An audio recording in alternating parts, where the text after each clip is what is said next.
Abandonment. It's a hell of a word, isn't it? A word that echoes through empty rooms, through unanswered texts, through the quiet buzz of a phone that just never lights up. You've probably asked yourself this: do avoidants care when you're gone? That's what we're here to talk about. And I promise you, by the end, you'll have more than answers. You'll have a mirror held to the soul of the one who left, and maybe even to yourself. Now, let me tell you a story. There was once a man I knew, bright-eyed, quick with a laugh, and hopelessly in love with a woman who, if I may say so, kept her heart under more locks than the Tower of London. He courted her, patiently, tenderly, and for a time she let herself believe she was safe. But as the days grew into months and the seasons changed, she began to withdraw, bit by bit, like the tide pulling back from the shore. Until one morning, he woke up to find only the imprint of her on the pillow beside him. No note, no call, just gone. And he sat there, dumbfounded, asking the very question that brought you here. Does she even care that I'm gone? Let's be clear about one thing. Avoidants do care, just not the way you think they should. You see, their love is written in invisible ink. It exists, but only under the right light. These are people who've been taught, often long before their first kiss, that connection equals danger. Love is risk. Dependence, a trap. And intimacy, well, that's the jungle where they lose themselves. And so, they build walls. Not of stone, but of silence. They don't say goodbye with drama or tears. They vanish, like mist in the morning sun, and you're left holding memories that feel more like riddles. But let me walk you into their minds. You'll find no villain twirling a mustache in there. No. You'll find a soldier, a lone scout. Paranoia their only compass. They're not plotting to hurt you. They're just plotting their own survival. Because somewhere in their past, maybe it was a neglectful parent, maybe it was chaos dressed as childhood, they learned that no one shows up. No one stays. So why should they? Even love, when it arrives warm and genuine, is met with suspicion. Too good to be true, they say. You'll leave. Or worse, you'll need me. And need. Now that's the great enemy.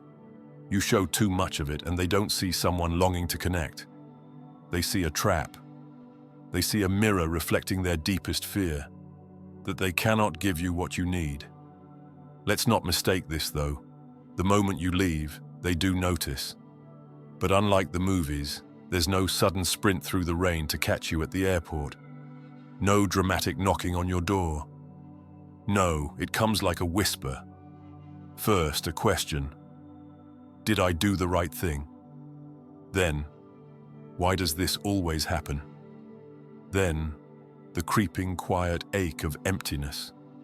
The same emptiness they were running from in the first place. And that, dear listener, is the great irony. Avoidants fear abandonment so much they become the very thing they dread. They leave before you can. They run, only to find the loneliness waiting on the other side. I once sat across from a man, a surgeon, respected, brilliant. He told me how he'd walked out on the love of his life. Said it was too much. Said she was too emotional.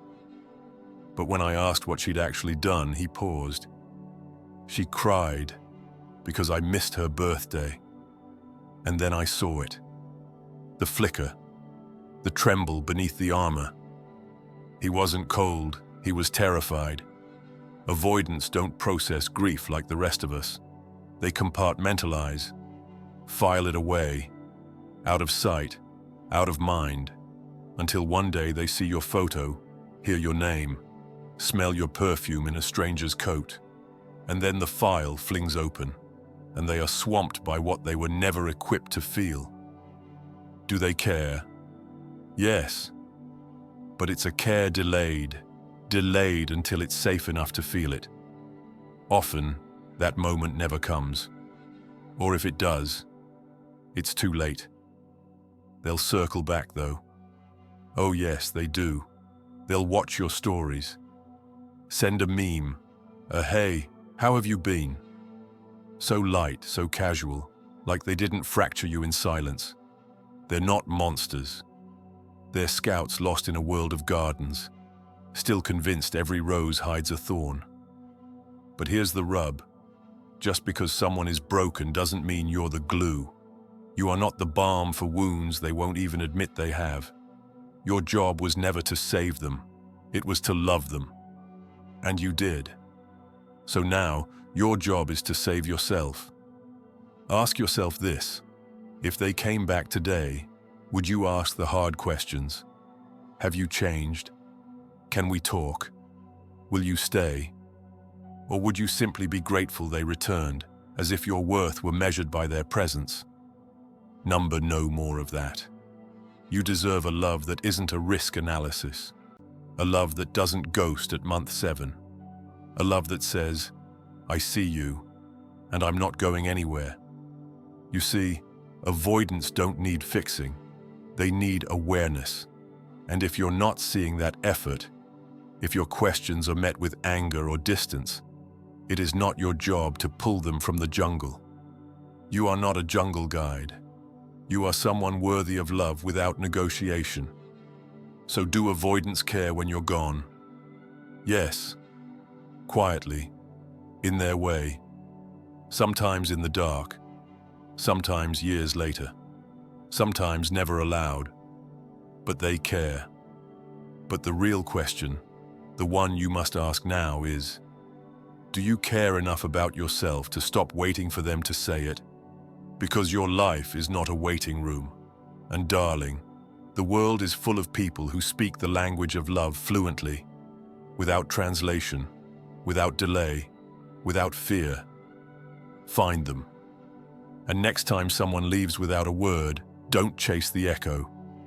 Close the door gently and walk into your own life. If you believe this video might help someone dear to you, share it with them. A small gesture on your part could mean the world to a friend in need.